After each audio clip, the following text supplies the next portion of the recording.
আসসালামু আলাইকুম রহমতুল্লাহ। আপনার আমার কষ্টার্জিত উপার্জনের টাকাটা এই ব্যাংকেই তো আমরা রাখি, তাই তো? আর সেই ব্যাংকেই এখন টাকা নাই। কারণটা কি? এই প্রশ্নটা আপনাদের কাছে রেখে গেলাম। একটা জিনিস খেয়াল করে দেখবেন, ঈদের 15 দিন 20 দিন আগেও প্রায় ব্যাংকেই টাকা নাই টাকা নাই একটাই কথা শুনছি। তারপর এখনও এসে দেখি টাকা নাই। বন্ধু, কি টাকা তুলতে পারছো? আরে কইতে টাকাই নাই ব্যাংকের মধ্যে। তোমার কত টাকা দরকার ছিল? আমার দরকার, খুব ইমার্জেন্সি দরকার 500 টাকা, কিন্তু আমি তুলতে পারতেছি না। দেখছেন, এই যে বাস্তব প্রমাণ। ভাই, আপনি কি টাকা তুলতে আসছিলেন? 500 টাকা উঠে দিয়ে দিরা ভূতে টাকা নাই, ঈদের আগের থেকে টাকা নাই, ঈদের আগেও নাই এখনো নাই। এখনো নাই। এরা 500 টাকা তুলতে আসছে, এই যে প্রমাণ পাইতেছেন, এই যে একজন ভাই 500 টাকা তুলতে আসছে, এখন ঈদের আগেও নাই ঈদের পরেও নাই।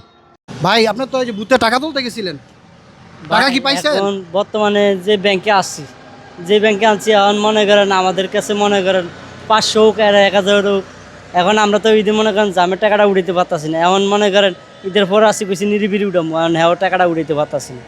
ঈদের আগেও দেখছি অনেক জায়গায় টাকা নাই, এখনো ঈদের পরেও টাকা নাই। না, ঈদের পরেও টাকা নেই। দেখছেন বাস্তব প্রমাণ।